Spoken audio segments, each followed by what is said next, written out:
Good morning, everyone, and thank you for taking time out of your busy schedules to attend this presentation this morning. For those who do not know me, my name is Richard Russell. I was recently hired as the new Executive Director of Health Community Brookfield, excuse me.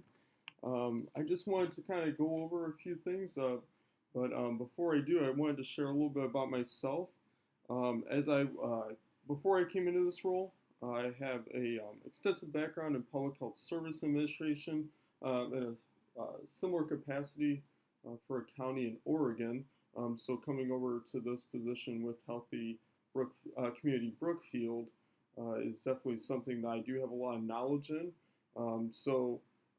Right after I was hired, I was approached by the board of directors about performing a full review of the organization with the intention of creating a strategic planning initiative into the near future. This board graciously approved of this review, and this morning I wanted to share my findings and discuss steps to make Healthy Community Brookfield a healthy organization that leads healthy communities. So before I dive into my review, though, I do want to take a look back and review how this organization came to be and where we are at today. I always feel like it is always good to know our history, where we came from, but also kind of where we can utilize that history going forward into the future. Before HCB became its own standalone nonprofit organization, it was just one of many departments in a local visiting nurse agency in the county, or VNA, as you see there. Its primary functions included the oversight of 2 state contracts in the areas of intervention, prevention of cardiovascular disease, and health promoting initiatives in schools throughout the residing communities. The department at the time had one program director, which is Elaine Caulfield. She just recently retired, and that is the role I am taking over now. And they did have 3 part-time employees as well. HCB actually became its own nonprofit organization in 1998 when a wealthy donor decided to offer $2 million to expand the county-wide efforts in health and wellness services. This donation, though, was required that the county do formulate a nonprofit organization along with its own board of directors, which that ended up becoming Healthy Community Brookfield. Their first executive director was Mrs. Caulfield. And along with that, throughout the years, additional roles were added to form today's board of directors. These individuals and their roles include our chairman, which is Jack Price. He's been there for the past 6 months as chairman. Our executive director is myself, and as I just mentioned previously, that position was recently held by Elaine Caulfield. Our chief financial officer is William Scott. Our director of nursing is Lisa Robbins. Our human resource director is Brian Whalen. Our program director or planner is Abigail Lewis. And our grant writer is Grant Abbott, which you can't make that up. I mean, if your name is Grant, you're going to be a grant writer. So Grant, you do a great job, and I'm looking forward to working with you more. Now, in between, along with our board of directors, we do also house in 97 full-time employees. That does include our board of directors as well. They come from a variety of backgrounds, including registered nurses, nurse practitioners, medical assistants, community health outreach workers, clerical personnel, program managers, human resources directors, a director of education, a director of public relations, director of nursing, a chief operating officer, and a chief executive officer. So there are a lot of different roles in this organization, and all of our employees come from a variety of backgrounds. And I'm going to talk about that a little bit more later on how we can utilize that to better our organization going forward. Additionally, HCB does offer a variety of programs and services to the county, including nutrition, diabetes, and violence prevention training, wellness and fitness programs, women's health services, employee wellness, well water testing and water mitigation assistance, and a variety of different immunizations and vaccines. These programs and services are covered by the county or through grant funding. So once again, I'm going to be going over that as well further along our presentation this morning. Um, Lastly, before I go on to the review portion, I do want to take time to uh, just list what our mission, vision, and value statements are. These were first created when the organization started, and they are the cornerstone of why we do what we do on a daily basis. So our mission statement says that we strive to improve the community's health by strengthening the quality and performance of health promotion and wellness practices. Our vision statement is the promotion of healthy practice leads to improved health behaviors and healthier communities.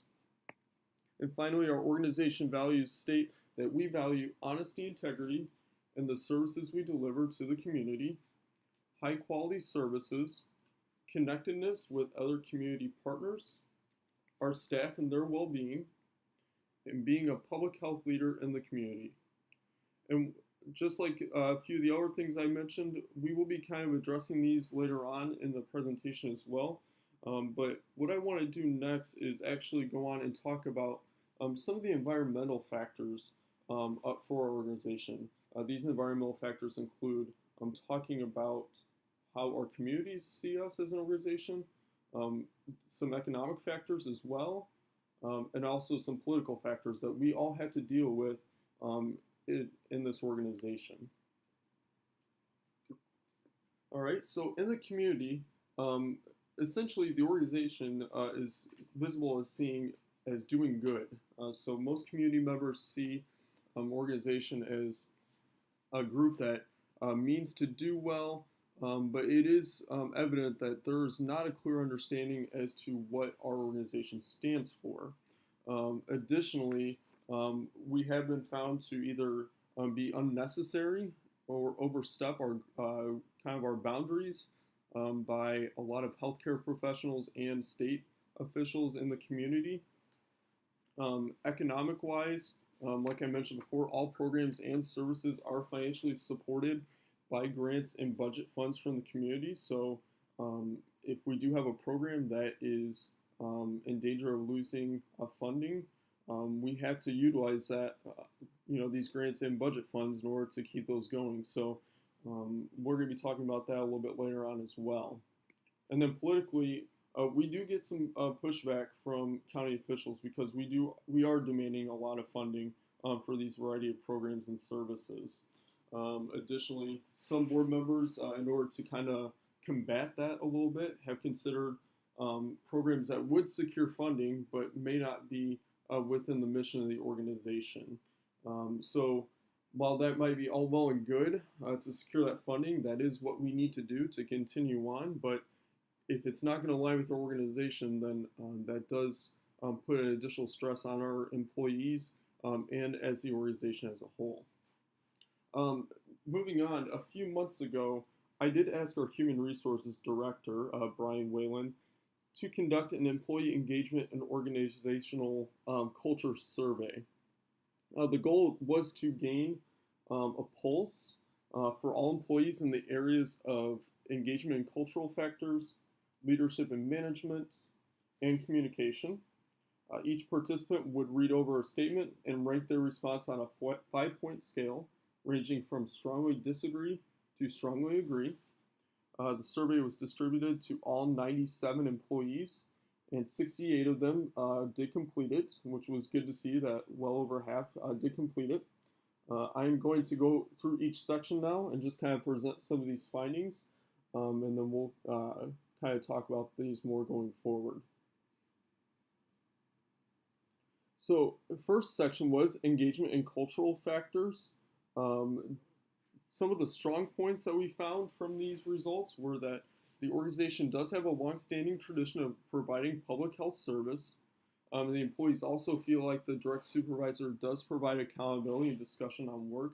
So that's a great thing to know, that when it comes to our supervisors, that not only do our employees feel comfortable with reaching out to them and talking with them, but also on the flip side, the supervisors are willing to go to our employees and share with them the things that they're doing well and also the things that they can improve on as well. So that's a huge thing going forward with this organization. On the flip side, though, they do feel like there is a lack of recognition for work.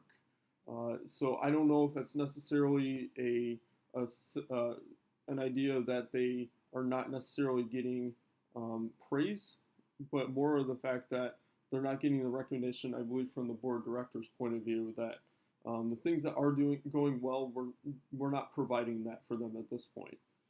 And additionally, there's some limited educational resources available for quality improvement. So there are a lot of opportunities for where our employees are asking for professional development, and a lot of different times we are able to provide those for them. So it's great to know that they want to further themselves and better themselves to not only provide for the organization, but for themselves as individuals. I do believe that we need to provide that in the near future here. The next section was leadership and management. And in that section, employees were honored to work for their organization, which is great to hear. They do have that passion to come in every day. They do feel respected by coworkers and supervisors, which is kind of goes hand in hand with the last one where we talked about the supervisor providing accountability and discussion on work. I think that does go hand in hand with feeling respected. And then kind of the alarming thing, though, was the fact that there's a vague understanding of the mission, vision, and values statements. Because if they aren't able to understand what we represent as an organization, I don't know how they are supposed to go out then into the communities and share that with the constituents that they support and they take care of. And along with that, they are also unaware of the true direction of organization. So that's also something to be kind of concerned about. Not only do they have a vague understanding of those mission statements or those core statements that we represent, but if they don't understand where the true direction is, that adds a lot of stress on them and probably adds a lot of confusion in terms of providing that information to the community as well. Finally, the last section was communication. This one gave me a lot of comfort to know that this area had the most praise out of all the sections provided. They feel like the information that is shared is through meetings and direct communication from supervisors to employees is good. So if there are some changes in the organization or anything related to programs or services that they are involved with, they do feel like that information is shared with them in a prompt and professional manner. And additionally, conflict is accepted and applied in a constructive manner. So whenever there is conflict, and just like with any healthy organization, you're going to have conflict. But I do believe it's the way we interact with that conflict and how we approach it, and then how we grow from it going forward. So I feel like the fact that it is accepted and they are able to apply it in a constructive manner to their work is a great thing to see. So I took a lot of good information from this survey. While there were a few alarming things, I did find a lot of good comfort as well in terms of some of the other areas that were provided in this survey. All right, as I mentioned previously, all programs and services offered through HCB are funded through grants and budget allocations from the county. There are a few growing concerns coming up in the next few months that need to be addressed now. It looks like here in the next 3 months, we are going to be losing funding for our diabetes education, well water testing, and water mitigation services. So unless funds do come in or we are provided with a grant or the budget allocations from the county, we will lose that funding and ultimately probably lose those programs. So while I'm not mentioning that this would be a situation that we would lose employees, depending on where they are at and their expertise, we may be able to plug them into other areas. But if these are areas that they're passionate about and they are working in, I definitely want to find a way to at least secure this funding going forward. Especially with this next point, this is probably the most alarming thing I've heard so far. We recently had the Public Health Accreditation Board, or PHAB, accreditation come in. They conducted a survey and we did not pass that. So at this point, we failed it because a organizational quality improvement plan that is required based off the PHAB's Domain 9 standards. So without securing that plan in the near future, we not only could lose possible funds, additional funds, other than the ones I just mentioned with the diabetes education, well water testing, and water mitigation services, but also we may lose the contracts that we have through the county, which could threaten a lot of different areas in this organization. All right, so in order to address these concerns and move forward as a sustainable organization, we do need to know where we are strong, where we need to improve, what our opportunities are, and what threats could possibly hinder us going forward. So to determine this, I reached out to a strategic planning consultant and had him complete what is called a SWOT analysis for organization. SWOT stands for strengths, weaknesses, opportunities, and threats, and it allows us to visibly see ways we can improve or continue to grow and where we need to improve. So over the next few slides, I'm going to discuss what they found, the consulting firm, what they found going forward. So starting with strengths. Obviously the strengths, and some of these I've already touched on. Organization does consist of employees from a variety of professional backgrounds, as I mentioned earlier. The organization houses programs and services that are designed to support a majority of constituents throughout the county. Employees consider the organization as a good place to work and are passionate about the programs they are involved in. And constituents do believe that the organization is designed to do good in the community. So while there might be some vagueness in terms of what the organization stands for, the constituents at least do feel like, okay, the organization is meant to do good. They are here to provide positive services for us. So I think it's just a matter of presenting it in a way that they understand what we are here to do going forward. All right, and then on the flip side, weaknesses. Employees do not have a clear understanding of the mission, vision, and values of the organization, like I just mentioned. Employees are constantly stressed that funding will be lost. Constituents have a vague understanding of the purpose of the organization. And various professionals in the county feel the programs and services are either duplicates or they do not fully support the constituents. I vaguely touched on that earlier. There are some healthcare professionals in throughout the county that feel like some of the services that we offer either are ones that are replicated through hospitals or other healthcare facilities. There's also some that feel that a few of the school programs that we offer are also offered through the school. So that's a situation that we're taking away funding or time from them. So we kind of want to find a way to not only separate ourselves from them, so there is a difference there, so we're not taking time and funding away from them, but maybe there's a way we can actually collaborate together and build a partnership there, and we're going to talk about that shortly here soon. So opportunities. So these are things that we can utilize our strengths and hopefully minimize the amount of weaknesses that we have and try to provide a better outcome going forward for the organization.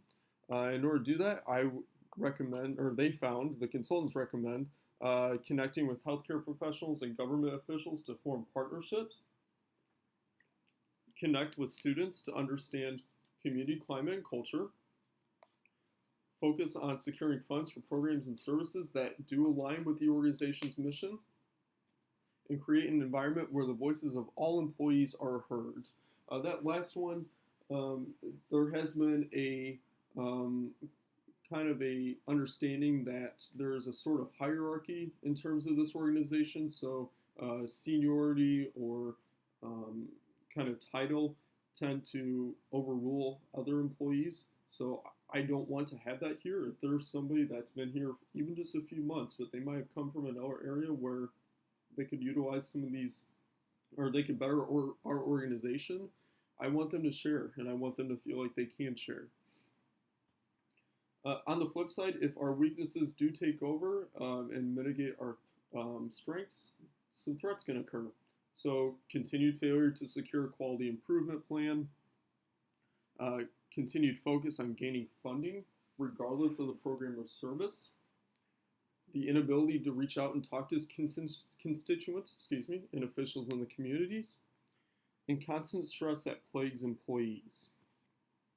So this is some of the things that they found as a consulting firm about our organization. I felt like it was a great use of time and effort for them to reach out, because I think it does a great job of visibly allowing us to see what we're doing well, maybe things that we can improve on, and then if we don't improve on them, what threats could come about. But if we decide to improve and utilize those strengths, what opportunities can come from it. So a lot of good things coming forward. So based on what we know as our strengths and how areas could possibly limit our effectiveness as an organization, I do want to recommend a few ideas for a 5-year strategic plan. Okay, so before this plan can be started, though, I believe that we need to review our organization's mission, vision, and value statements.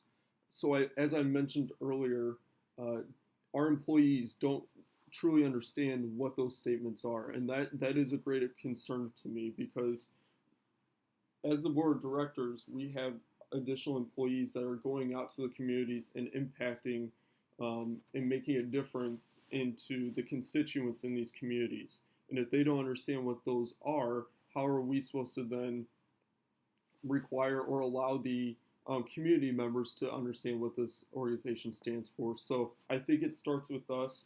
I do think that these need to be reviewed, because like I mentioned earlier as well, this was something that these statements started back in 1998 when the organization started. So a lot of things have changed, times have changed, people have changed. I think it's time for us to review those things. So I think it would be a great time for us to come together as an organization and formulate statements that truly represent all employees. Okay, so a strategic plan cannot be implemented without these statements. So I just mentioned that we were going to do a 5-year strategic plan.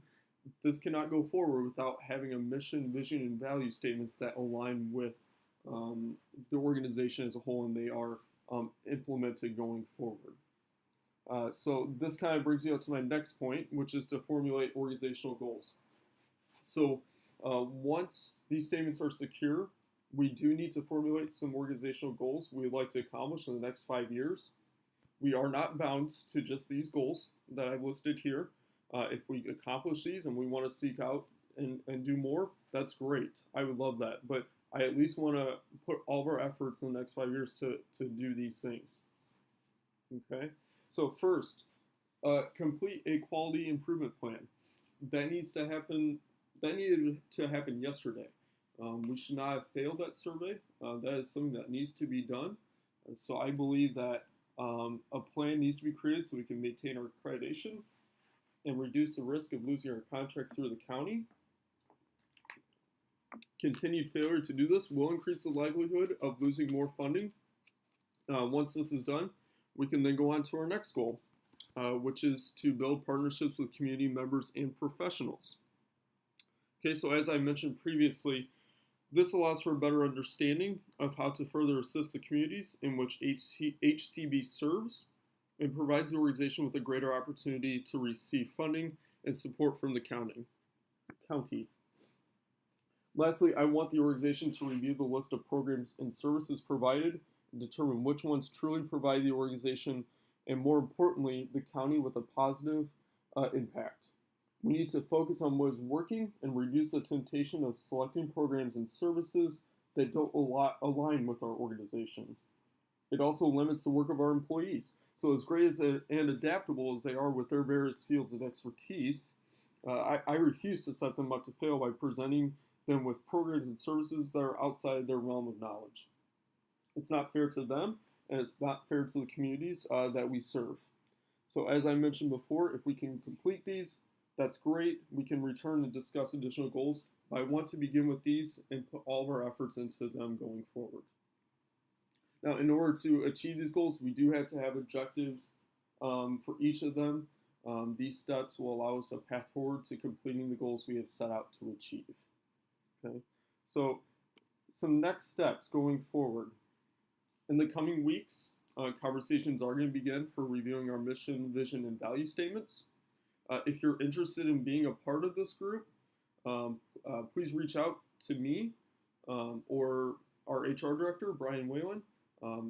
I would love the opportunity for all employees, regardless of title or seniority, to have the opportunity to share and discuss in which these statements can be better equipped to represent our organization. Additionally, a group of individuals will be selected to create our organization's quality improvement plan. These individuals will be recommended by the supervisors and the board of directors and will begin to take the next steps to formulate a quality improvement plan. They will also reach out to PHAB and set up a time for them to return and reevaluate our organization. And hopefully shortly after that, we will receive word that we passed the survey and our accreditation will be secured. All right, so financially, these first two items will be very cost effective. The review of statements will occur during designated time during work hours, so no additional cost of overtime will be needed. If additional individuals working on the quality improvement plan go over on hours, we may have to provide overtime. But I do think it's necessary, and I think it would be a good source of overtime pay. Additionally, if specific items or supplies are needed to be purchased for the quality improvement plan, I think that will include a small cost as well, but I do think once again that it's necessary. Future costs for forging community relationships could provide additional costs.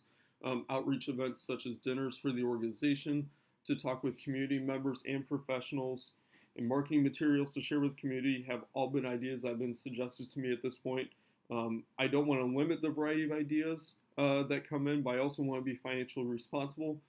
So I am going to hear all options, but whatever I feel is like the most effective and cost efficient will be done going forward. And that those costs and those ideas will be presented to the board as well going forward. So I want to thank all of you once again for taking some time this morning to talk about the exciting things I feel are going to happen at Healthy Community Brookfield. I understand we have a lot of work to do in the coming months and years, but I find it very refreshing and exciting to see the passion you all have for the constituents you serve. And I look forward to working with you going forward to make this a healthy organization that leads healthy communities. If anyone has any questions or concerns going forward, please feel free to stop me in the hall, come by my office, give me a call or email me. If I'm available, I will be happy to talk with you more. Okay, so I thank you for your time, and I hope you all have a great day.